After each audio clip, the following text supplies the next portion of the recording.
आंखें बंद कर रखी थी। आदमी का नाम आत्मदेव, पत्नी का नाम धुंधली और कोई संतान भी नहीं। घर में गाय तो बछड़ा नहीं होता, तुलसी का पौधा लगाए तो सूख जाता और सब उल्टा उल्टा ही होता उसमें। आत्मदेव आज दुखी होकर के नदी में डूबने का मन बना लेते हैं। औलाद नहीं तो क्या जिंदा रहना, बुढ़ापे में सेवा कौन करेगा, अंतिम संस्कार कौन करेगा, श्राद्ध और तर्पण कौन करेगा, मुक्ति का रास्ता कौन निकालेगा। औलाद नहीं है तो नहीं जीना, मेरे को मरना है मेरे को। मैंने कह रहा हूँ, भागवत कह रही है, जाके पढ़ लेना आज। भागवत रहस्य बता रहा हूँ मैं, डोंगरे महाराज ने लिखा है। धरती पर भागवत कई लोगों ने अपने अपने हिसाब से बोला है, अपने अपने हिसाब से लिखा कि सबसे बेस्ट नहीं आई और पत्नी को कहा तो देख प्रिय, हमारा तुम्हें का मिलन नहीं हो सकता। हम मिलेंगे कब? 108 भागवत करने के बाद मैं तेरे से मिलूंगा, मिलन होगा, संतान पैदा करेंगे। और पति पत्नी दोनों क्या करते हैं? भागवत कथा में बैठते हैं। डोंगरे महाराज तो कथा करते हैं, उनकी पत्नी कथा नीचे बैठ के सुनती। कितनी कथा सुनी? 108 भागवत की कथा 108 बार सुनी और 7-7 दिन की कथा होती है। इसको सुनाते सुनाते लगभग 4-5 साल हो गए। और जब सुनी कथा, वैराग्य पैदा हो गया। 108 कथा के बाद में वो डोंगरे महाराज कहते अपनी पत्नी को, अब हम दोनों मिलें, अब हम दोनों मिलकर संतान पैदा करें। तो पत्नी कहती है, तो मैंने अब भागवत को इतना सुन लिया, मैंने कृष्ण भगवान को क्या कर लिया? अपना पुत्र मान लिया। मुझे अब पुत्र की जरूरत नहीं है, मैंने भगवान को बेटा मान लिया। अब मैं तुमसे नहीं मिलना चाहती हूँ। अब मैं वैराग्य पैदा कर दिया मेरे अंदर इस कथा में। मेरा मन नहीं होता तन से तन का मिलना, अब हमारे मन मिल गए तो बहुत है। ये बड़ी बात कहलाती है, समझ में आ रही है? वो आदमी भागवत लिखता है, जो भागवत के रहस्य को लिखता है, वो रहस्य में आपको समझाने का प्रयास करें, ध्यान से सुनो।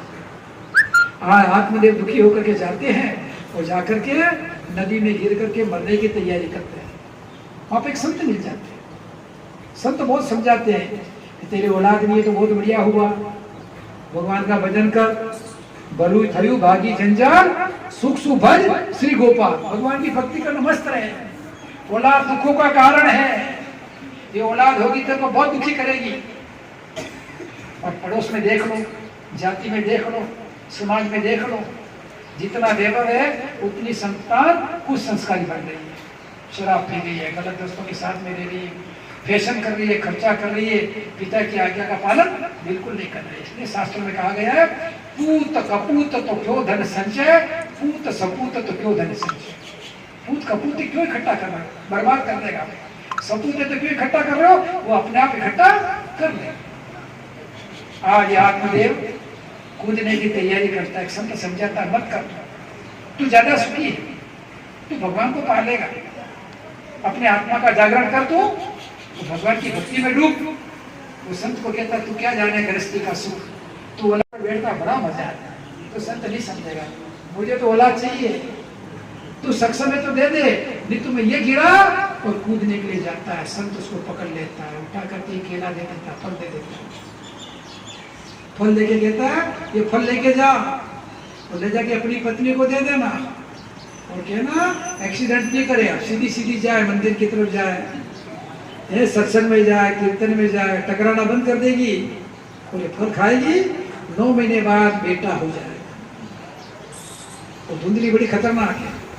बेटा तो चाहती है लेकिन बेटा पेट में नहीं चाहती। और 9 महीने तक तो के फिर बच्चा पैदा होता तो तकलीफ पड़ती है।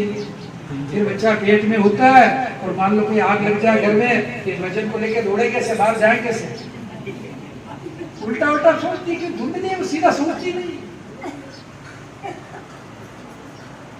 और क्या करती है? फल ले जा करके गाय को खिला देती है। किसको खिलाया? गाय को फल खिला दिया। और खुद क्या करती है? पड़ोस में एक औरत को बुलाती है, बहन होती है उसकी, उसके 7-8 बच्चे होते हैं। 1 साल वाला भी होता है, 2 साल वाला भी होता है, हर साल होता है उसकी फैक्ट्री में। उसके घर में भी हर साल बच्चे पैदा हो जाते हैं, 8 बच्चे होते हैं। लेके आती है उस पत्नी को, उस औरत को मिलने के लिए धुंधली को। पीछे पीछे पूरी फौज आती है, कबड्डी की टीम आती है लाइन से, और कहती है क्या बात है, दुखी क्यों हो रही है? धुंधली कहती है आज बड़ा दुख का कारण ये है मेरा पति चाहता संतान और मैं भी चाहती हूँ, पर मेरे पेट में नहीं चाहता। वो कहती चिंता क्यों करती, मेरे पेट में है, तेरे नहीं हो तो मेरे है पेट में, अभी 9 महीने बाद होगा। बहुत अच्छा है, ये बच्चा मेरे को दे सकते, तो दे दूंगी, हार्ट तो है, मैं क्या करूँ, नब्बे को फिर दे दूंगी तेरे को। तो फिर उसके लिए क्या करती है, वो खाने पीने का बंदोबस्त कर देती है, किलो 2 किलो घी दे देती है, काजू दाल बादाम खून दे देती है, खा पी मस्त रहे तू, और जैसे बच्चा हो लाके मेरे को दे दे। और वो क्या करती है, थोड़ा नाटक करती है औलाद पैदा करने का, पेट से दिखने का, कपड़ा लपेट इंतजार में जाता है कि 9 महीने बाद जाऊंगा, बच्चा हो जाएगा, तब तक मैं पहुंचता हूँ, थोड़ा कमा के ले जाऊँ, घर में खाएंगे पियेंगे मौज करेंगे। और इधर क्या होता है, उस पड़ोसन के लड़का हो जाता है, और लड़का ला करके पड़ोसन क्या करती है, चुपचाप उसको दे देती है। वो दिन में 2-3 बार आती है, दूध पिला के चली जाती है, और थोड़ा थोड़ा पैसा ले जाती। बेटा दिया तो पैसा तो लेना पड़ेगा, पड़ोसन का बेटा। और इधर वो बेटा 9 महीने बाद उस पड़ोसन के भी हो जाता टाइम से, और इधर गाय के भी बच्चा हो जाता 9 महीने में। गाय के पेट में 9 महीने में बच्चा होता कि नहीं होता? जो गाय पालते उनको पता है ना, गाय 9 महीने में गर्भवती होकर के बच्चे को दे देती है। इधर भी बच्चा आ गया, उधर भी बच्चा आ गया। वो गाय वाला बच्चा बड़ा ज्ञानी हो जाता है। गाय का बच्चा होता है वो बछड़ा नहीं होता है, इंसान जैसा होता है, पर उसके कान होते हैं वो गाय जैसे होते हैं। तो नाम क्या रख दिया उसका? गोकर्ण। क्या नाम रखा? गोकर्ण, गाय के कान वाला। बड़ा विद्वान, बड़ा ज्ञानी, भागवत का प्रखंड पंडित बन गया, वेदों का अध्ययन कर लिया, त्रिकाल संध्या करने लगा। सुबह भी जप करता गायत्री का, दोपहर में जप करता गायत्री का, शाम को भी गायत्री का जप करता। बहुत ज्ञानी बन गया। और वो जो आया जो वो खुरापति हो गया, वो ठीक नहीं बना। 9 महीने बाद उसका पति आया जिसका नाम आत्मदेव था। धुंधली को आकर के मिला, बच्चा कैसे है? बहुत अच्छा है। नाम क्या रखे हैं? धुंधली वापिस क्या कहती है? मैंने पैदा किया, नाम तो मैं रखूंगी। पति कहते क्या रखना? मैं धुंधली, ये धुंधकारी। इसका नाम क्या? धुंधकारी। और धुंधकारी का नाम भी होता है तो क्या कहलाता है? धुंधकारी। जो धुंधला देखे वो धुंधकारी, उसको भी दिखता नहीं। जाना तो मंदिर होता और जाता शराब घर में चला जाता, शराब पी के आता। जाता जाना होता मंदिर और वेश्यालय में चला जाता, वेश्या के पास जाकर के चला जाता। गुण भी वैसे आए, संस्कार भी वैसे आए। धीरे धीरे धुंधकारी बड़ा हुआ, धुंधकारी बड़ा हुआ, और बड़ा होने के बाद में क्या करने लगा? शराब पीने लगा, वेश्या के पास में जाने लगा। पिताजी ने एक दिन समझाया, बेटा तू ब्राह्मण कुल में पैदा हुआ है, तेरा बाप ब्राह्मण है, तेरी माँ ब्राह्मण है, तू शराब पी करके बदनाम करता, अच्छी बात नहीं है। पिताजी को काम करो, चुपचाप अपना डिस्टर्ब नहीं करना। एक बार रोका पिताजी को, 2 बार रोका, तीसरी बार छट्टा पिताजी के गाल पे झापट लगा दिया। पिता चक्कर खा के नीचे गिरा, और पिता को साधु वाली बात याद आई। साधु ने समझाया था औलाद होना अच्छी बात नहीं है, भगवान का भजन कर, मस्ती से रहे। आज उसको साधु याद आया, सही बात है। साधु ने कहा था मैंने बात नहीं मानी, ये औलाद पैदा कराई, ये औलाद क्या कर रही है? आज मेरे को पीट रही है, थप्पड़ लगा दिया। तो गोकर्ण आया समझाने के लिए। कौन गोकर्ण? जो ऋषि का फल था, वो ऋषि का आशीर्वाद था। उसने कहा क्यों चक्कर में पड़ रहा बाप, छोड़ झंझट, अपनी आत्मा का तू कल्याण कर, जा जंगल में भक्ति कर भगवान की, और मुक्ति को प्राप्त कर। चला गया, मुक्ति हो गई उसकी। घर पे कौन रह गया? धुंधली रह गई, धुंधकारी रह गया। अब तो बाप का कंट्रोल खत्म हो गया बिल्कुल ही। अब तो घर में वेश्याओं को लाने लगा, सरेआम मौज मस्ती करने लगा। राजाओं के महलों से जाकर के धन चुरा के लाता, वेश्याओं को धन दे देता। माँ ने समझाया कि बेटा तेरा बाप तो है नहीं, तेरे को समझावे कौन? तो एक दिन पिता को देख लगाई, और माँ के इधर भी लगाई, इधर भी चोटी पकड़ के रफ्तोड़ दिया, कूड़े में डाल दिया, मर गई। पिता उसकी वजह से घर छोड़ के चला गया, माँ कुएं में गिर के मर गई। अब तो बिल्कुल बिंदास हो गया। रोज वेश्याओं को लाना, रोज राजमहलों में चोरी करना। वेश्याओं ने विचार किया ये चोरी करता रहेगा, रोज देता रहेगा, कभी न कभी पकड़ में आएगा, ये तो डूबेगा, अपन को भी डुबा देगा। एक काम करो, इसको ठिकाने लगाना जरूरी है। 5 वेश्याओं ने मिलकर क्या किया? शराब पी के आया, खाट पे सोया, बड़ी मोटी रस्सी लाई वेश्या, और रस्सी से खाट पे बांध दिया कस करके। वो समझे प्यार कर रहे हैं, नशे नशे में प्यार नहीं किया, रस्सी बांध डाली टाइट। और उधर पड़े थे अंगारे, जलते हुए अंगारे लाई और लाकर जारे में भर के धुंधकारी के मुंह में डाल दिए। धुंधकारी छटपटाया, मर गया, प्रेत बन गया।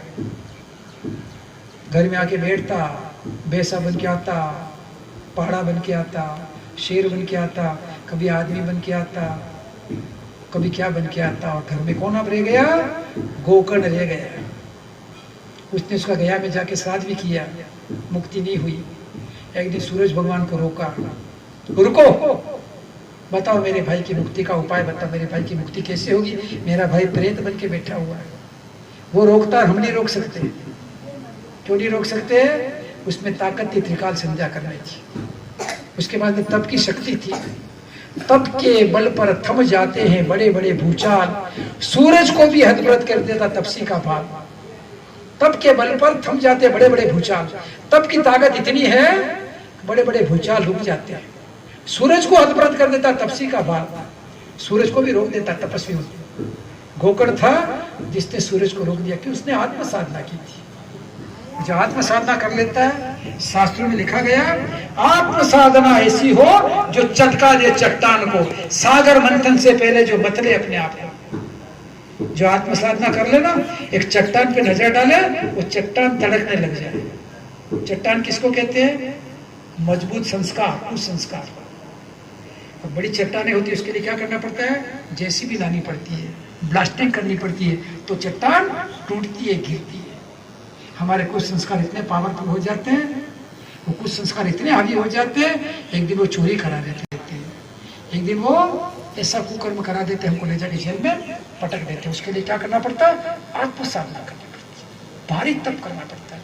और जब भारी तप कर लेता है आदमी, चट्टान चटकने का मतलब ये है, चट्टान जैसे कुछ संस्कार होते हैं गहरे गहरे अंदर, कई जन्मों के आए होते हैं, एक जन्म पे नहीं होते। आप पिछले जन्म में क्या रहे?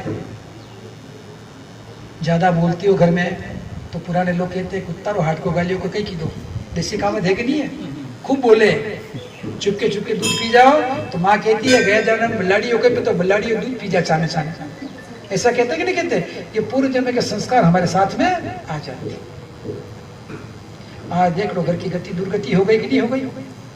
धुंधकारी ऐसा निकला, आत्मदेव को भी मार दिया, भगा दिया, माँ धुंधली को भी दुखी कर दिया। ये आत्मदेव हमारी आत्मा है, धुंधली हमारी बुद्धि है, और धुंधकारी अंदर से पैदा होने वाला विचार है। देख लो, अब ये रहस्य है भागवत का। हम ही आत्मदेव है, और हमारे आत्मदेव के अंदर हमारी पत्नी, हमारी बुद्धि हमारी पत्नी है, जो दुर्बुद्धि हो जाती है, इसमें से गलत विचार निकलते हैं धुंधकारी के रूप में। विचार क्या करते हैं? धुंधली को भी खत्म कर देते हैं, आत्मदेव को आत्मा खत्म हो जाती है फिर आदमी की। हम क्या करें? अच्छे विचारों को लाए। देखो पहली कथा क्या कहती है?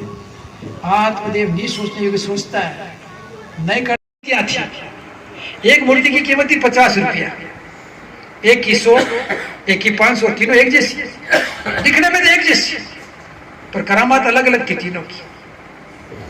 तो लोगों ने पूछा इसकी कीमत अलग अलग क्यों है? दिखती तो एक जैसी है, एक 50 की, एक 100 की, एक 500 की।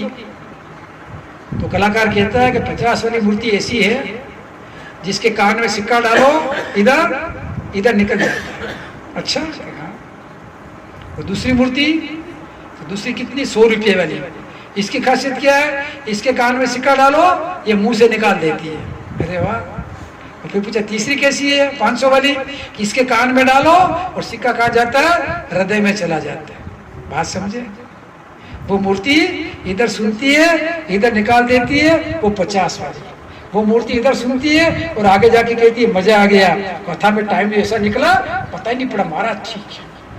और उस महाराज की कथा से आप कितने ठीक हुए उसका कोई मतलब नहीं है। वो मूर्ति 100 वाली इधर सुनती है, बात कह दी, टाइम बढ़िया निकला, अच्छा लगा, 2 घंटे सुना, मजा आ गया, वो मूर्ति 100 वाली। वो तीसरी मूर्ति 500 वाली, इधर सुने इधर उतार दे, ऐसी मूर्ति एक दिख रही मेरे को नारद लाल जी के रूप में आगे, नाना लाल जी के रूप में बैठी आगे।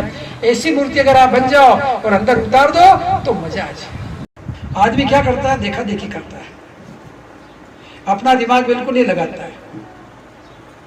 जीवन में दो तरह के प्राणी होते हैं, एक को कहते हैं गीदड़, एक को कहते हैं शेर।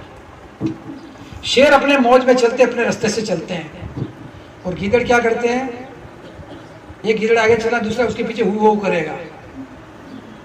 भेड़ क्या करते हैं, एक भेड़ इधर जाएगी, दूसरी भेड़ उधर चली जाएगी। बोले खड्डा होते गिरे तो चिंता नहीं, आंख मीच के आगे वाली के पीछे जाना, देखना ही नहीं, ऊंधी ऊंधी जाना, खड्डे में गिर जाना। आपको क्या बनना वो आपको तय करना है, भेड़ बनना है या शेर बनना है, आप सोच लो। मछली क्या करती है, पानी की उल्टी धारा में चलती है। हम थोड़ा मछली वाले हैं, पानी जिधर जाना उधर नहीं जाना, उल्टा जाना। दुनिया जिधर जा रही है उधर नहीं जाना, हमारा कुछ अलग मार्ग है, और वो मार्ग बहुत बेहतर मार्ग है। और उस गुरु ने बड़ी तपस्या करने के बाद ढूंढा है। 24 लाख के 24 प्रश्न किए, जो रोटी और छाछ खाई, और वेदों को खंगाला, और खंगालने के बाद में जो पाया, जो आपको देने का प्रयास किया, आपकी भटकन को दूर करने का प्रयास है। एक बार क्या हुआ, एक आदमी कुंभ में नहाने के लिए गया। कहाँ गया, कुंभ में नहाने। तो जो नहाने गया उसके साथ में कोई था नहीं, उसके पास अपने कपड़े थे, वो कपड़े निकाल के ऐसी थैली में रख दिए। अब थैली किसको पकड़ा है, साथ में कोई था ही नहीं। पब्लिक भी बहुत थी, नदी तेज बह रही थी, बहुत भीड़ भड़का था। उसने सोचा कि क्यों नहीं नदी किनारे रेत पड़ी है, उस रेत के अंदर, उस बालू के अंदर ये रख दूं मेरी थैली, और ऊपर एक ढेरी बना था। बड़ी समझने की बात। उसने क्या किया, रेत की ढेरी के अंदर कपड़े रख करके बालू की ढेरी बना दी। और जब वो गया तो माँ ने कहा मेरी भी 5 डुबकी लगाना, 10 डुबकी पिताजी ने कहा मेरी लगाना, सासू जी ने कहा 5 मेरी लगाना, ससुर जी ने कहा मेरी लगाना, दोस्त ने कहा 5 मेरी लगाना। जो खाए उसकी भूख जाए, जो नहाए उसका मर जाए, पाप उसके धुले जो जाए। लेकिन समझाया बेचारा तो गया नहाने के लिए। और डुबकियां कितनी हो गई, लगभग 100 लगानी उसने। डुबकी लगाने लगा, 1 2, ठंड का मौसम था, कड़कड़ाती नवंबर की ठंड पड़ रही थी, और कुंभ का किनारा, हालत बड़ी खराब होने लगी। डुबकी तो लगाई, पर वो डुबकी लगा के बाहर आवे, अपनी ढेरी उठावे, कपड़ा निकाले, उसके पहले तो जितने लोग आए सोचने लगे इस आदमी ने ढेरी लगाई है किसी ने, ये पुण्य अपन को भी करना जरूरी, ये ढेरी अपन को लगानी है, नहीं लगाए तो आना बेकार। और जब तक वो ना के आए तब तो हजारों ढेरियां लग गई किनारे पर, वैसी की वैसी लग गई जैसी उसने लगाई। अब कोई अंतर तो था ही नहीं उनकी ढेरी में इसकी ढेरी में। जैसे आया और एक ढेरी को ढूंढ के कपड़े निकालने लगा, मिले ही नहीं कपड़े। दूसरी ढेरी हटाई तो कपड़े नहीं मिले, तीसरी हटाई तो कपड़े नहीं मिले, चौथी हटाई तो नहीं मिले। कम से कम 5-15 ढेरी तक चला गया, कपड़े नहीं मिले। अंत में सिर कूटने लगा, वाह रे वाह मेरा हिंदुस्तान, एक करता है सब करते हैं। मेरे करने का प्रयोजन कुछ अलग था कपड़ों के लिए, लेकिन ये भोले लोग कर रहे हैं, ये करना जरूरी है। और जैसे सिर कूटा, ठंड से वो ढेरी के साथ उसकी ढेरी हो गई, मर गया वहीं पे आदमी। समय पे मिल जाती ढेरी, कपड़े मिल जाते, एक ही होती लेकिन अनेक बन गई। क्यों बनी, ये दुनिया ऐसे चल रही है, एक करे सब करो। थोड़े दिन पहले एक चर्चा चली, भाई के ऊपर बाहर है, साड़ी बांटो, साड़ी बांटना चालू हुआ, दे साड़ी कंपनी के कमाई हो रही है, व्यापारी की कमाई हो रही है, जिधर देखो उधर साड़ियां बेच रही। थोड़े दिन पहले चर्चा चली